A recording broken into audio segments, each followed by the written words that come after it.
In this episode of the IT Experts podcast, we talk with Julie Hutchison about the art of having the difficult conversation. Welcome to the IT Experts podcast, the only podcast to help MSPs scale to 1 million, and if already there, get to 5 and go faster. At the end of the day, isn't it all about building a business that works for you rather than you for it? I hope you enjoy the show. So good morning, good afternoon, good evening. Welcome to the IT Experts podcast. We've got an amazing special guest for you today. We've got the third musketeer from the Growth Hub. We've got Julie Hutchison in the house. Welcome to the podcast, Julie. Hey, Ian. Hello. Thank you, everybody, as well.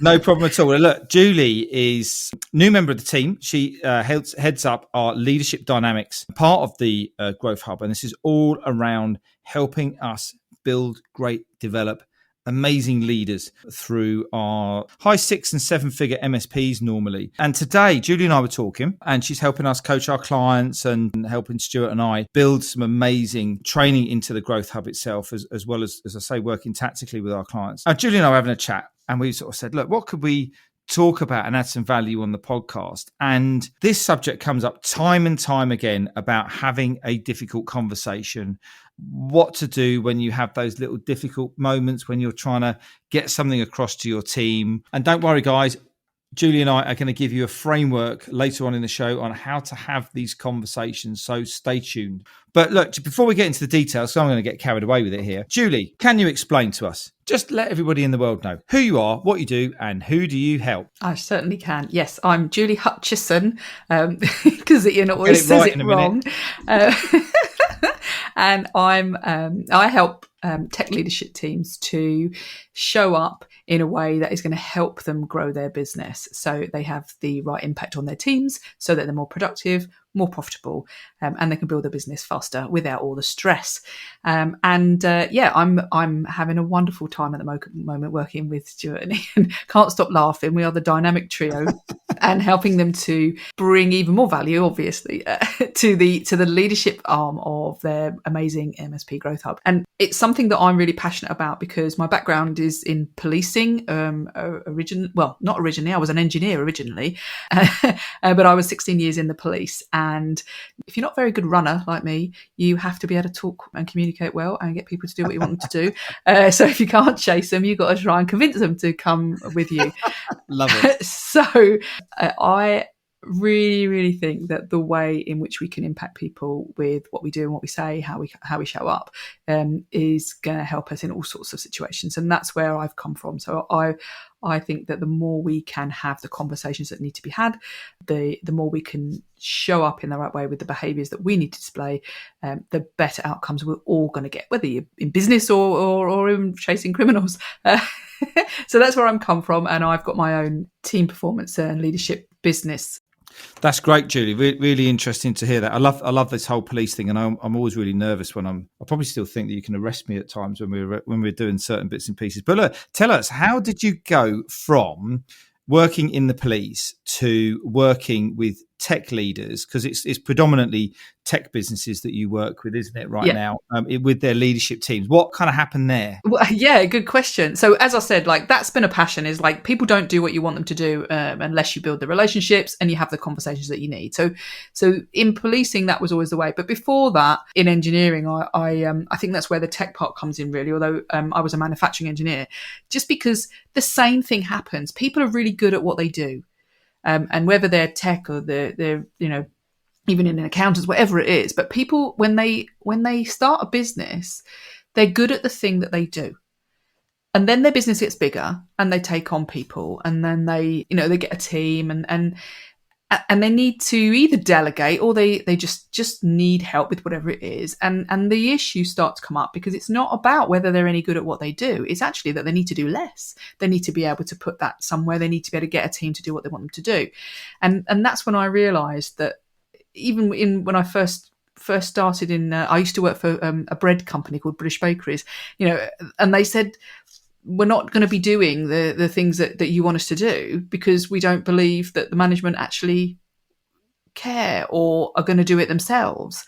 And then I realised that people only do what they want to do when you have that relationship with them.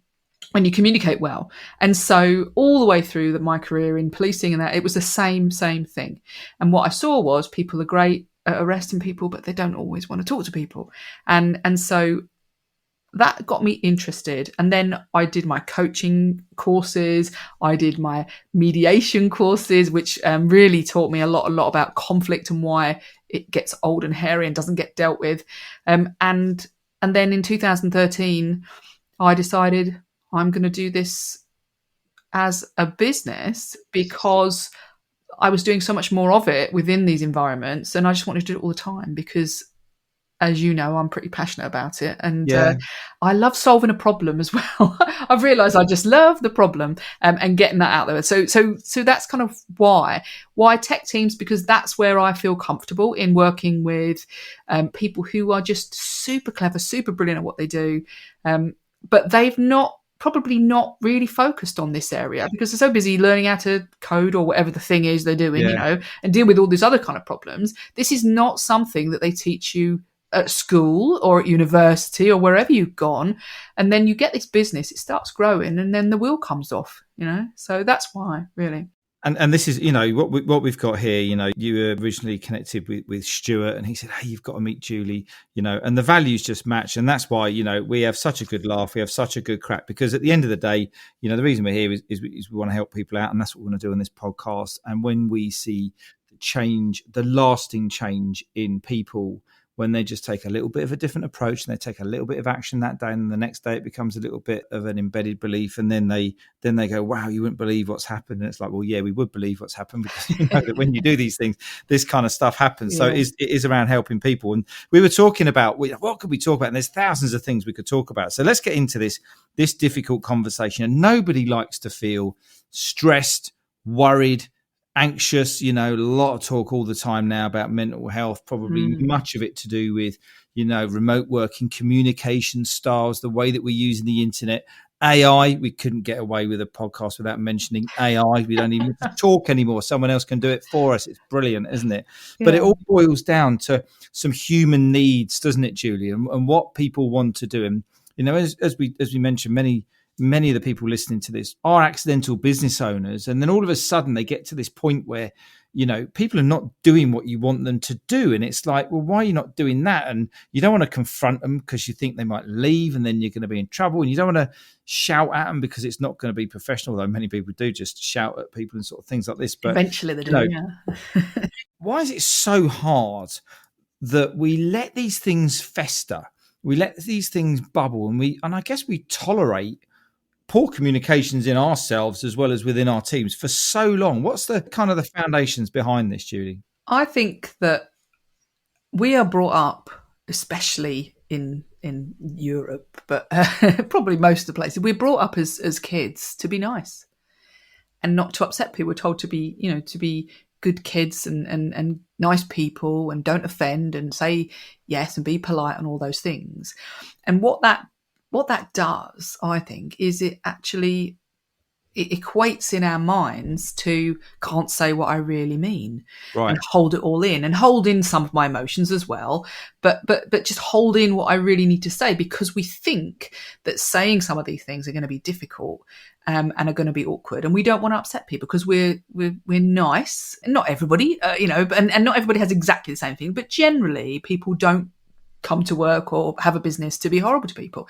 And we've been brought up with this: if you disagree with somebody or you challenge somebody, that's a bad thing. Unless, of course, you were on the debating team when you were at school, then you're probably all right. Yeah. But then you offend everybody else because they aren't on the debating team and they don't know how to do it. And so we don't know how to have the conversation. We also then think that whatever I say, if I say something negative, it's going to be bad. Yeah. And I'm not going to be a nice person. And then we got into, well, I'm not going to be liked. And so there's a whole load of stuff going on in our head that's linked with saying something that might not be what the other person wants to hear. Yeah. Or we think they might not want to hear, or that we're not sure of the outcome of how somebody would deal with it. So we don't say it.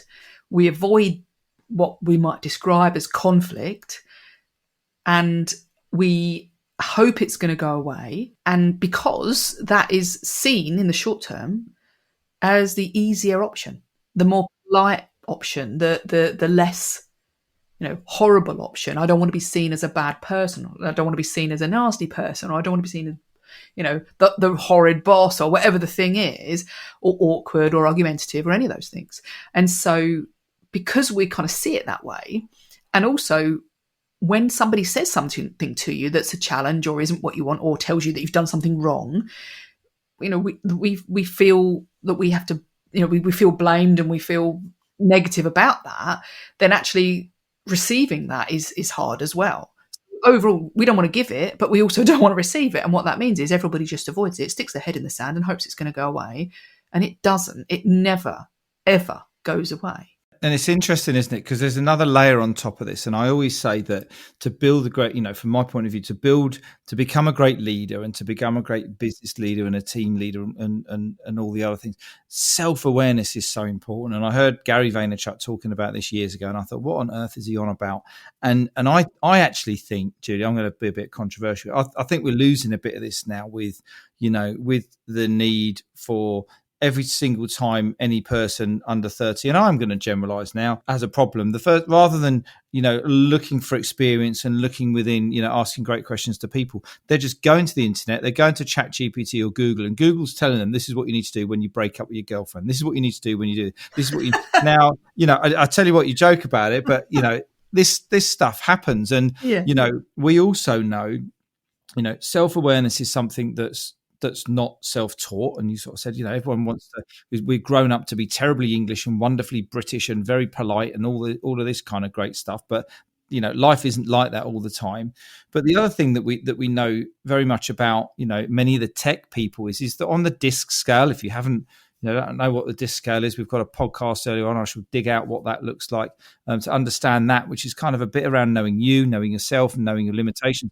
They're very high on steadiness. They're very high on compliance, which means that change is a challenge. Doing things quickly is a challenge. Doing things not 100% accurate as per the instruction book is a challenge, let alone learning how to be a business leader and have a conversation. So you've got this next layer of, I don't want to look silly. I don't want to ask a silly question. I'm not confident, and that's why one of our strap lines is, helping you scale your business with confidence, because we build and install confidence. And, what's your view on how self-awareness and, all of that other good stuff that we talk about has an impact on this ability to have and structure these conversations? Yeah, I think that if we go through the world not really thinking about what we're doing, and I call it watching ourselves on TV, that's something I learned from my NLP.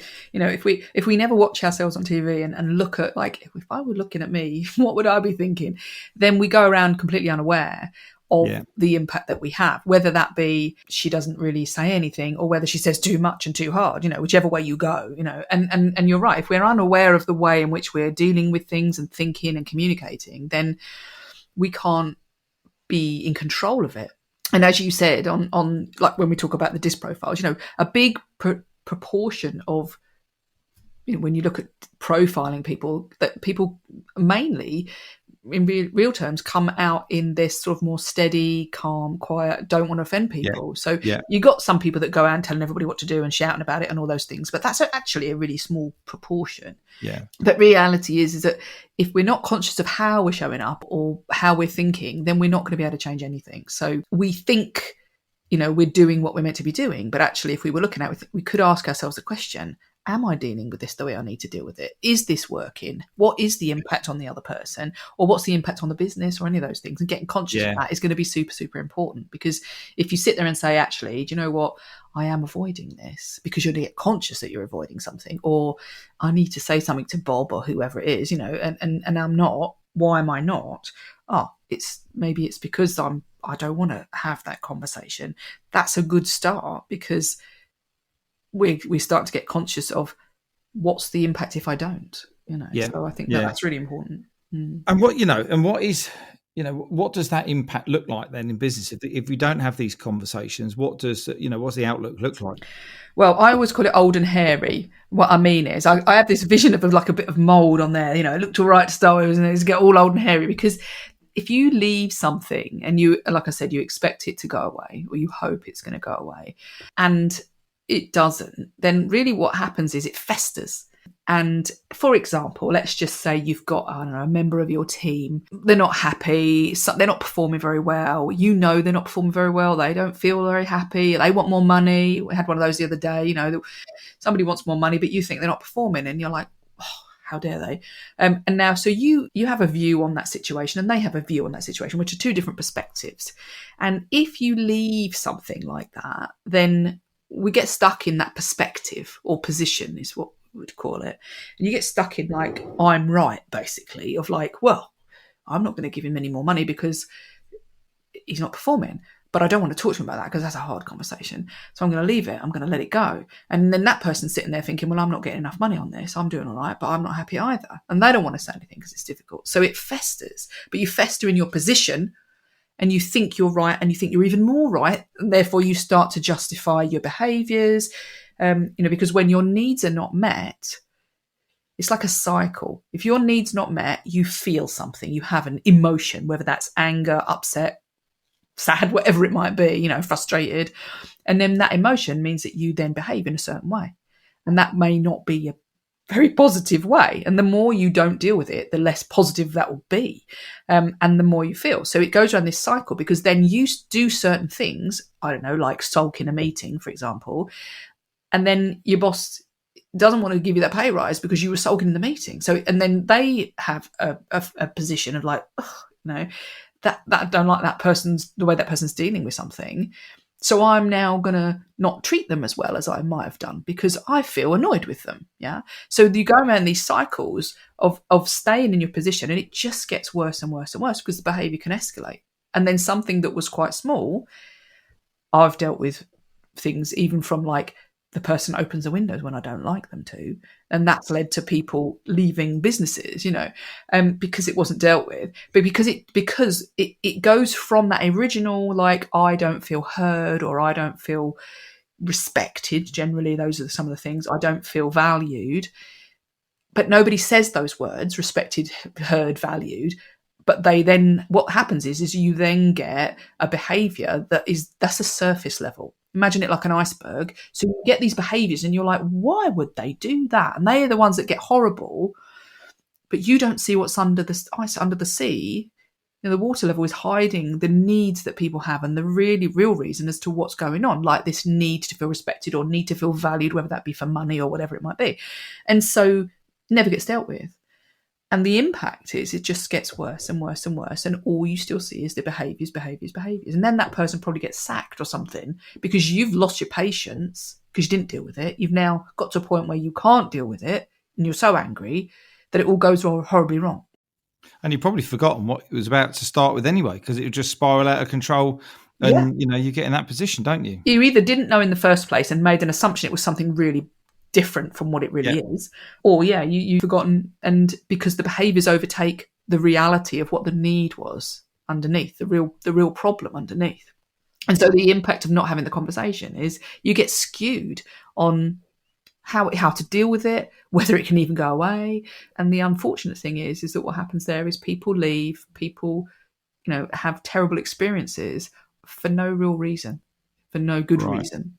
So let's sort that out. Let's give everyone a framework. How do people get started with this? What do they need to do? We've just talked about it's difficult. You're going to have self-awareness issues. You're probably not going to be very confident about doing it, but you need to do it because it's causing an impact either for you, for that team, or for the whole business. Might even be in your personal life as well. But how do people approach this? What's the golden source that we've got to help them out with today?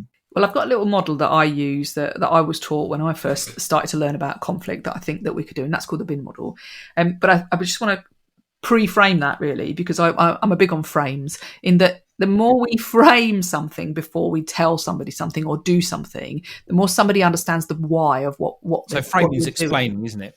Yeah. So literally, like, let's stick a picture frame around it so we understand what that's all about. Okay. So what I mean is that if I just launch into, hey, Ian, the other day when you did blah, blah, blah, blah, blah, then, you're like, oof, what's going on? You don't have any frame around it. You got the ump already. And so what I think is really, really important that we make sure that we kind of set people out, with a frame of like, how, for example, how, we've been getting on each other's nerves a little bit lately, or something like that. Or you know how things have been a bit awkward in the office lately. That's a frame, okay? Because you're setting it up for something. And you don't have to be around this. It could be around anything you want to talk about. And you're giving that person like, oh, yeah. So they can agree with you. For a start, it's an agree, which is great because then you're on the same side. And then really what we need to do, and it comes back to that consciousness that you were talking about, and it also comes back to those needs. What we need to do is to help both people to understand the other person's needs and reasons why they're doing what they're doing. Okay. Because like I said, we sit in these positions. Okay. We sit with what we want people to see, what we're willing to show people, and the behaviors that we're displaying. And therefore, everybody just makes assumptions about why you're doing it. So if you're yawning, for example, not that you are, I can see you, but if you were yawning right now, if I don't know why you're yawning, I might think, God, I'm really boring him now, and then I get the ump and I don't want to do it, or I don't want to talk to you. Yeah. But if I understand, like, what's going on there, and then I get down to, oh, you had, only 3 hours sleep last night and you're actually struggling or something, then I can understand your position. That's what I'm talking about. What's really going on for you? And really what you need is you need a bit of time to prepare yourself or have a bit of sleep before we have a conversation, for example. Yeah. But if I don't know that, I'm just going to make an assumption and get upset with you. So really what we're doing is we're digging under that surface level of what is on show. And we're looking at it from that other person's perspective as well, and looking at what they need, or even just asking them what they need. But equally, they're having to guess about us. So we need to tell them what we need as well. And we need to tell them our perspective. So essentially what we're doing is we're being vulnerable a little bit, but we're opening it up and saying, what's the real situation? Okay. And so when we say that, we can say something like, so let's go back to the example of the person who's not performing, for example. If we use the bin model, which is behavior, impact, need, okay, so that's your little mnemonic, let's say. So if we said, like, Ian, when you don't deal with all the tasks that I've asked you to do today, that's your behavior. When you don't do the tasks that I've asked you to do, the impact on me is that I have to stay late and deal with them, or I have to pick them up, and I'm worried, and I worry about having to make sure they're all done, which makes me feel like I can't trust you. That's the impact, okay? Behavior, impact, need. So I'm explaining what's going on for me, okay? And then if I tell them what I need, well, I really need to see that you are taking responsibility, and I need to be able to trust you. So can I see that I can trust you? So what you're saying is this is what I need. But you're framing it really nicely, because you're saying, when you did this, which is a fact, and it's all factual, it's not you're horrible or anything like that, like what I call pokey conversation. You're not blaming them for something. You're stating a fact. When this happened, or when we didn't get these things done, the impact was this, and what I really need is this. So if you need to deal with something, you're showing them why they should care. So you're laying out what you need, essentially. And you need to be prepared to listen to them and help them to get under their perspective of what do they need. So you need to be able to hear that. So is there a reason why this is happening, for example? Tell me about what's going on for you. And what you're looking for is their needs. Because they might say, well, actually, Julie, the reason I haven't done it is because you didn't give me the information I need, and you never do. So I'm frustrated. So I just basically don't bother because it's just gone on too long. And I need you to give me the right information so that I can do my job. So what you're doing is you're kind of like unfurling this balled up hidden part of the conversation, and I'm laying it out there. So when you're having a difficult conversation, if you want to tell somebody what you need instead, you set somebody up to succeed instead of just telling them what they did wrong. Because what happens so often is that people say, well, I don't like the fact that you didn't finish all your jobs. You didn't do that. Full stop. And that poor person has no idea what to do instead. that's a really simple example. They could probably imagine that they just need to get on with the jobs. But what you're saying is this is what's going on. I need you to do this, this, and this. But we set them up to fail. We don't tell them how to succeed. What do you want good to look like, for example? We just tell them what we don't like. And so it's got to be a win-win, isn't it? It isn't, absolutely, and it won't be a win-win. So when we say, when you did this, it was embarrassing to me. I'm thinking of some other examples, but like, it was embarrassing to me, or I didn't like it. You made me look a fool, or you made me look, you said some horrible things in front of a load of people, or whatever the thing is. Just saying that almost creates that person feels the need to justify what they did, and they start arguing. But if you say, look, I really need you to respect me. I need you to do this, whatever I need you to do. You're helping them to see a way forward. You're helping them to see how they should behave, rather than just that you didn't like something. So behavior impact needs helps you to have that conversation about what you don't like without creating pushback, because you're genuinely opening up about what you need, and then you need to be interested about what they need, so you can come to that win-win. And we've got a few clients who have kind of used this framework and understood, what this is about, because as we kind of mentioned at the top of the show, many businesses listen to this are going to be very flat structure. Everyone's reporting into one or two people. And, some of the results are, if you're busy being busy, the reason for that is that because you're not delegating. So you need to have that conversation about who can help you, who can possibly help you, who can possibly take you. And if you say, I'm the only person who can do it, I'm the only person who can do all this, that, quite frankly, that's untrue, because there's many people out there who are probably chomping at the bit, who want some more. But if you haven't had that conversation, you're never going to know where they want to go in their role and what they want to do and what puts fire in their belly. They might want to eventually step into your role one day. And it's, what we really want to do today is inspire everyone to take away and go and have those conversations that you've been putting off, because you don't know where they're going to go. Yes. Do you know what? They might lead to understanding that you've got a mismatch of values with someone, and they might leave the business. But isn't that better than having somebody there who's toxic and holding things back and not progressing and not living the company values and not living in the right culture? Because when you get it right, we hear, quite a lot of the time, particularly people who have now got their one-to-ones in place. They're not perfect, but they're having their one-to-ones on a monthly basis. They've got the company vision and the mission in place. The culture's starting to develop, and so is the targets. And they're now feeling more confident because they're communicating with people. And that's something they would never have done a year ago, but they've built up with these small little steps by, having these conversations. And I totally agree, because what you just said there, they might not share the same values, or they might just not know what yours are because you haven't had the conversation. Yeah. And all you're seeing is these behaviors. You're not seeing what people really believe in, because you're not talking to them properly. You're not having, and I always say, the conversation about the conversation. Because what happens is you're thinking about each individual interaction.